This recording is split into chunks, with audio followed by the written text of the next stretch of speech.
El otro día, mientras me andaba chingando un mango y viendo qué babosada subía la gente a Twitter, viendo la funa número 13.528 del día a cualquier fulano por haber dicho cualquier cosa, me fue inevitable no pensar en lo mucho que ha cambiado internet desde que era un morro puberto y feo a ahora que soy un adulto mucho más feo. Y es que llegar a los 30 tiene un detalle bien curioso, porque cuando tienes 17 años y escuchas 30 piensas, ah, no mames, qué pinche viejo anciano, ya mándenlo al orfanato para ancianos. asilo, perdón. Pero luego cuando ya llegas a dicha edad, te das cuenta de dos cosas. Uno, el aguacate está bien pinche caro. Y dos, objetivamente no eres tan viejo. Es decir, obvio, ya no estás como para obsesionarte con los Skibidi Toilet, pero por otro lado, pues tampoco estás como para ponerte a defender políticos y coquetearle a dibujos de monas chinas creyendo que son mujeres de verdad, como lo haría alguien de 40 años o más. Digamos que solo existes y eres consciente de ello y estás en medio viendo todo el pedo. En líneas generales, me agrada cómo las cosas han evolucionado y ya no se permiten comportamientos tan nocivos como el troleo. Porque, pues, aunque era bien divertido molestar a alguien solo porque sí y meterte con su físico, su dinero, su forma de escribir y cualquier detalle que encontrarás, pues sí, eso está mal. Me alegra cómo la comunidad online en conjunto ha evolucionado y ahora se busca que todo sea más amigable, a tal punto de que están dispuestos a mandarte a la hoguera y crucificarte por decir algo feo, o que el simple troleo ya no existe, porque ahora lo que buscan es doxearte, arruinar tu vida y de ser posible que te suicides si de nuevo dices algo no muy amistoso. Pasamos del circo romano a la Santa Inquisición. Bien, chavos. Y es que si antes alguien te pasaba por chat un enlace a algún sitio acá bien chistoso donde se reproduce un video de mujeres comiendo caca, pues no pasaba de asustarte, mentarle la madre al que te lo envió y buscar algún enlace aún más degenerado para enviarle. Ahora estoy seguro de que si le envías el Scary Maze a alguien, a los 2 minutos ya te están haciendo un PDF de 500 páginas funándote. Y nada, todo ese pedo mental para llegar a la idea de hablar de los sitios de shock. Y alguien dirá, uy, el Yoshi es neurodivergente y autista. Yo digo que soy pendejo, ahora todos son autistas y ya nadie es pendejo. Los sitios de shock son un fenómeno que hoy en día ya está prácticamente extinto. Creo que el último más o menos relevante fue ese de Kekma-ga y hablé de él hace 4 años, lo que es bastante tiempo. Por si alguien no está muy familiarizado, los sitios de shock eran básicamente páginas web creadas con el único propósito de perturbar a quien tuviese la desgracia de llegar a ellos. La mayoría de las veces porque el enlace del mismo era compartido en algún programa de mensajería o en un link malicioso. Eran, en su defecto, el equivalente a que te dijeran que en X-Link podías encontrar el GTA 4 totalmente gratis, pero al abrirlo te salía el video de Rick Astley, pero en vez de eso era el video de un tipo mochándose la riata. La variedad de cosas que podías encontrar en esta clase de sitios en líneas generales iba hacia todo eso considerado inapropiado. En el mejor de los casos era pornografía o cosas ofensivas. En el peor eran clips de videos tanto falsos como reales que iban desde lo escatológico a lo más violento posible. De ahí su nombre de sitios de impacto. De inicio, el asunto podría parecer no tener mayor trascendencia, pero en verdad hay varias consideraciones que lo pueden volver interesante. A nivel personal, siempre me llamó la atención la parte sobre cómo obtenían recursos para hacer tal contenido y cuál era la estrategia para la viralización, pues estos sitios debían tener varias cosas a considerar, como la compra del dominio para ser alojados, así como la propia creación del contenido, pues mucho estaba hecho para ser publicado de este modo específico. No existían Facebook ni YouTube, y aun cuando existieron, no había forma de monetizar, y tampoco estarían permitidos. Entonces hay un dejo de hacer esto por amor al arte que, como digo, siempre me pareció interesante. Al ponerme a investigar, casi todas las fuentes señalan a Rotten.com como el primer sitio de shock existente, ya que fue lanzado en 1996, coincidiendo con las limitaciones tecnológicas de la época, ya que apelar a video era muy complicado y todo debía centrarse en imágenes. Aunque bueno, también había algunos videos aquí. Rotten, como tal, era una galería de toda esa clase de cosas grotescas y viscerales que ocurren en el mundo, que podían incluir desde cuestiones médicas, accidentes, sucesos policíacos o actos de gente con gustos particulares. Por un buen tiempo, fue la ventana hacia todo ese contenido prohibido por el cual Internet ganó popularidad entre finales de los 90 e inicios de los 2000. Entre algunas imágenes falsas, y la gran mayoría verdaderas, la página en realidad desafiaba la sensibilidad de quien se atreviese a visitarla. Mi curiosidad me incita a querer rebuscar por algún sitio mucho más antiguo que Rotten, ya que seguro lo hay, pero si es el caso lo hablaré después. Y es que, aunque hoy en día Rotten no parecía ser la gran cosa, en verdad fue todo un escándalo en su momento, ya que el FBI y Scotland Yard pusieron sus ojos aquí tanto por darle seguimiento a algunas de las imágenes que eran ofrecidas y cómo eran conseguidas, como por intentar cerrarlo, o al menos esconderlo para que los niños no llegasen a él, lo que llevó a contactarse con Soylent, que era el dueño y único administrador de la página. Según se explica en un artículo del 2001, Soylent, de quien nunca se supo su nombre, se trataba de un virtuoso programador, especialista en seguridad y que había trabajado para Netscape, la antigua empresa del navegador web. Se trataba de un sujeto entrado en sus 30s bastante amistoso, algo muy contrastante al contenido oscuro que manejaba, del cual aseguraba solo ser un simple entusiasta. Es un caso peculiar, pues Soylent no pensó en Rotten de la forma en que terminaría tomando forma. Él estaba fascinado con los temas de esa naturaleza, por curiosidad, y en un inicio la página era ocupada para poner imágenes de broma, pero todo cambió a partir de que decidiera publicar supuestas fotografías del cadáver de la princesa Diana tras su fatal accidente. Estas imágenes resultaron ser falsas, pero la ola de indignación mediática hizo que Rotten, de repente, fuese bombardeado por los medios, hablado en distintos foros y salas de chat, lo que se tradujo en publicidad, que trajo como efectos tanto que la gente hiciera llegar más contenido obsceno como un sinfín de amenazas de muerte a Soylent. Literalmente, al tipo le sucedió lo que nos pasa a varias personas. Un día de la nada decide subir algo a internet sin darle mayor importancia y de repente llega la avalancha de gente. Resumiendo muchísimo de la controversia que daría para un video por sí misma, Soylent cedería un poco ante la presión mediática, limitando parte del contenido de su web para que solo pudiese ser visto por adultos debidamente identificados, pero manteniendo el sitio en línea aludiendo a ser una suerte de librería para asuntos políticos, sociales, científicos e históricos, lo que en parte era verdad, pues aunque gráfico, mucho de lo que se mostraba tenía una razón de ser. Como tal, Rotten dejó de ser actualizada en 2012, aunque todavía podía ser visitada hasta 2018 o un poco después, y una página alterna dedicada a las muertes de los famosos dejó de ser actualizada el último día de 2021. Sacando cuentas, Soylent debe tener cerca de 55 años en la actualidad. Es probable que haya decidido solo retirarse, o que esté enfocado en otros rubros. Aquí empieza la parte un poco compleja del asunto, pues cuando uno busca sitios de shock, después de Rotten, todo parece dirigirse a sitios como Ogrish o Bestcore, los cuales, sí, entrarían un poco en la categoría de shock, pero estos ya estaban bien enfocados en el contenido sangriento, y mi búsqueda iba más hacia aquellas webs dedicadas solo a compartir material muy específico, como Two Girls One Cup y cosas así, ya que, como veremos más adelante, de repente se creó una bifurcación entre el contenido que solo buscaba generar impacto y el que era por completo criminal e insalvable. Ya que no hay una cronología o algo que hable de forma más específica de la evolución de estos sitios, deberemos apegarnos un poco a cómo fueron apareciendo. Y el siguiente paso lo podemos encontrar en Necrobabes. Este fue creado en 1998 y, como su nombre lo indica, estaba enfocado al fetiche erótico de chicas fallecidas, aunque todas en las fotos eran modelos que solo simulaban estarlo. En un sentido estricto, no había nada ilegal, aunque sí tocaba un terreno muy sensible, pues aludía a la idea de la necrofilia y a la idea del abuso hacia una mujer inconsciente. Y hubo 2 o 3 páginas que se dirigían por la misma ruta. Los nombres los verán en pantalla y ya se imaginarán de qué iban.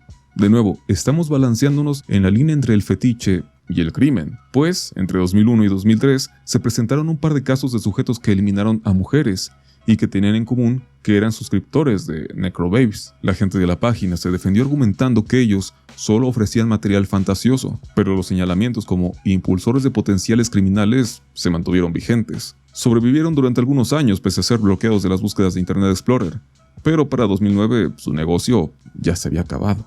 Necrobabes y su conjunto de páginas tienen el mérito de haber sido las primeras en visualizar la posibilidad de lucrarse con el contenido oscuro y morboso, aunque también de llevarse los garrotes de la opinión pública por presuntamente alentar los comportamientos maliciosos. Con esto en mente, ya podemos hacernos más o menos una idea de cómo otros individuos vieron el potencial en ofrecer contenido similar. De ahí podríamos saltarnos al caso de Gotze, la imagen esa de un tipo abriéndose la cola que... No pienso verla de nuevo. Esta ronda por la web desde 1997 y quien aparece en ella es Kirk Johnson, modelo pornográfico enfocado en la perforación, quien falleció en 2010 por querer meterse una pelota de voleibol. La verdad no me dieron muchas ganas de comprobar la información. Como sea, la imagen de su talento en un inicio se compartió en foros de la Usenet, con usuarios traviesos que la colocaban en tablones cristianos para fastidiar. De nuevo, sobre de dónde salió, pues... en serio no quiero volver a ver eso. Solo llegaron a ella, y la usaron para joder hasta que en 1999 algún listillo pensó en una forma más eficiente para compartirla, creando el sitio web, a modo que solo hiciera falta compartir el link para atormentar a las víctimas, transformándose también en una suerte de novatada a nivel mundial, y de paso, volviéndose algo un tanto de culto, pues en el sitio original de Gotze, que fue cerrado en 2004, había un apartado con arte creado por fans a modo de homenaje. De este modo, ya tenemos todos los precedentes que formaron los sitios de shock tal y como los conocemos. Por un lado, la comprobación de que el contenido impactante puede ser viral, que este mismo puede ser redituable, y la importancia de la facilidad para compartirlo. No es difícil entonces pensar en cómo varios se lanzaron a intentar crear la página con el video o imagen más transgresora para llamar la atención, y de ser posible, llevarse unos centavos. Pero un factor que considero importante es como también fueron la ventana hacia comunidades un tanto underground. Por ejemplo, Pain Olympics, aquel video donde se muestran distintos planos de gente destrozándose el pepinillo, haciendo toda clase de cosas con él, tuvo su origen en la comunidad de Body Modification Ensign, existente desde 1994, y que, como su nombre dice, va sobre modificaciones corporales, que estas pueden ir desde tatuajes y perforaciones menores en la cara hasta cosas mayores. Seguro en la audiencia hay algún entusiasta de esto. Y es notorio, una vez que superas el trauma, que lo que aparece en Pain Olympics son muy buenos efectos especiales. Y viéndolo con cierta perspectiva, como la clase de cosas que nadie haría, pero que son interesantes de ver. De hecho, por muchos años, se discutiría la veracidad de las grabaciones, hasta que en 2012, el creador de ellas apareció en Reddit, mencionando que, aunque basadas en conocimiento real de mutilación, todo lo que se ve en ellas es falso. Estaba hecho para ser visto por la comunidad hasta que terminó viralizándose. Podría decirse que esto terminó ocurriendo con muchos videos de shock. Eran cosas creadas para ser disfrutadas entre ciertas comunidades o productos de películas muy extrañas, hasta que a alguien se le ocurría hacer una página para molestar a la gente común. Si alguien se ponía listo, de repente podía incluir anuncios en la página o crear mercancía. Y también podía ser un conducto para mostrar más de su trabajo. Este fue el caso con 2 Girls 1 Cup, que es el video de las chicas comiendo chocolate casero. Muy casero. Este fue creado por el brasileño Marco Fiorito, que en la actualidad debería tener cerca de 53 años, y, desde 1994, se había interesado en la creación de películas fetichistas. Sus primeros trabajos los hizo en compañía de su esposa, haciendo cosas simples sobre pies, hasta que fue adentrándose en la producción de cosas más asquerosas, hasta llegar al filme de las chicas, cuyo tráiler se haría popular en internet. Si bien no se ofrecen tantos detalles, parece ser que Fiorito pudo desempeñarse cumpliendo sus sueños de hacer películas fetichistas con una visión artística muy propia, y que era valorada por un público considerable. Y es que en 2007, un colaborador suyo tuvo problemas con la justicia de Estados Unidos por comercializar las grabaciones, las cuales sí están prohibidas en aquel país, a diferencia de Brasil, donde son legales. Fiorito mencionó que dicho colaborador solo le ayudaba a procesar pagos con tarjetas de crédito a través de una agencia de viajes propiedad suya, pero que de saber que aquel individuo estaba cometiendo un delito vendiendo sus filmes, lo hubiese detenido, ya que él no estaba motivado por las ganancias monetarias. Un artista en toda la extensión de la palabra, si me lo preguntan. Otros casos que se me ocurren son One Man, One Jar, del tipo ese que se le revienta un vaso por querer meterlo por donde no.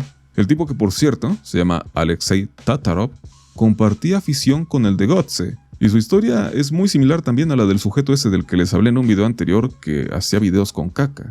Vaya, la trinidad de los creadores de videos poco convencionales. Aunque el caso de Tatarov es tan peculiar como el de Fiorito, porque en una entrevista que concedió en algún momento, hace varios años, mencionó ser un hombre casado, con 2 hijos y un buen empleo, y que lo de sus videos era un pasatiempo. Tomemos un tiempo para discernir esto. El tipo de la caca, Fiorito y Tatarov son hombres casados que llevan sus actividades recreativas sin mayor repercusión. Si estos tipos tienen pareja, pues nada, los argumentos incels desmontados en segundos. Otro caso que me hace gracia es el de Lemon Party, que era una página donde aparecía la foto de 3 hombres ancianos dándose afecto. Juraría que había mucha información de esto hace años, pero hoy en día parece haberse perdido. En principio aparenta solo ser una sesión de fotos de señores pasando el rato. Lo chistoso es cómo existe este comercial falso para un programa nocturno de Estados Unidos donde, presuntamente, aparecen los 3 señores de la popular página, en esto que simula un típico comercial de bebidas tipo Kool-Aid. Y al final, pues... XD. Según los comentarios, dicen que son los mismos señores, pero no encontré algo que lo confirme.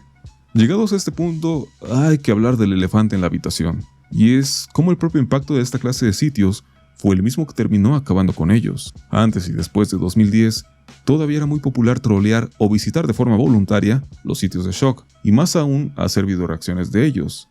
Y en principio, no había nada de malo en ello. Que encuentres una foto o video extraño en cualquier lado, crees una página con ella y la gente lo vea, aun si se trata de cosas muy cuestionables, en esencia no le hace daño a nadie. El problema, como vimos en el caso de Necrobabes, es cuando pasas al terreno de lo ilegal.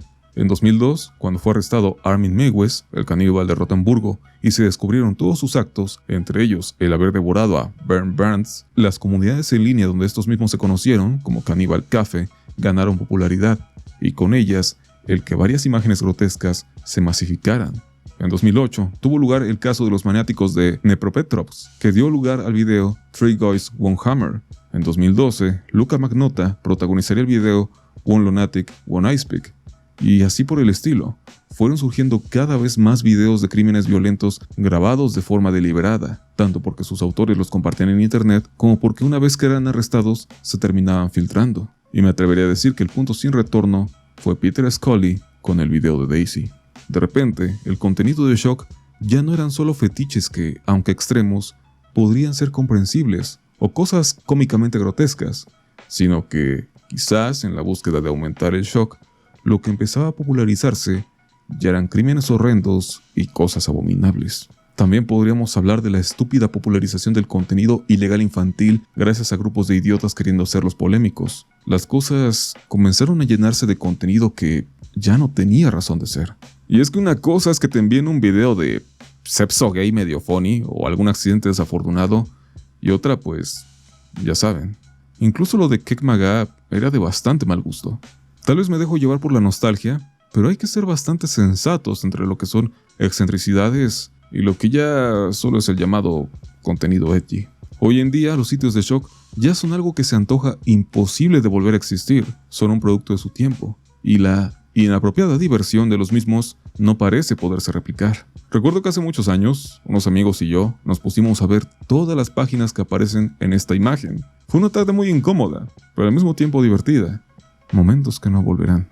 Hay mucho más de lo que se podría hablar de los sitios de shock. Creo que me he quedado corto con varias cuestiones, pero de momento no me puedo extender más. Por cierto, quienes me sigan desde hace un chingo de años sabrán que entre mis videos perdidos está una videoreacción a Running the Gauntlet, que era o es, no sé si aún exista, una página que te pone una serie de videos, uno peor que el anterior, de cosas de este estilo, aunque no tan extremas según recuerdo. Ahí va el último bastión de una época que ya terminó.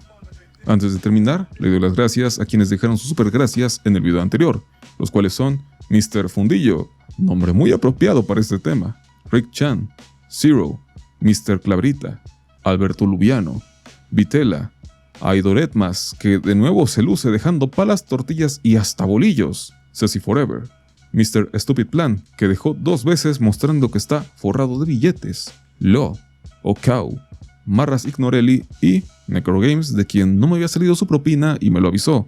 Al igual que él, si mandaron y no salieron aquí, háganmelo notar porque es medio traicionero el panel de esta cosa. Si quieres aparecer al final del próximo video, simplemente deja la propina palchesco. Muchas gracias por ver, espero que el video te haya gustado. Nos vemos en el siguiente. Mientras, me iré a recordar los buenos tiempos de ser torturado viendo cosas horribles, porque así funciona la nostalgia. Mi nombre es Yoshimitsu. Sayonara.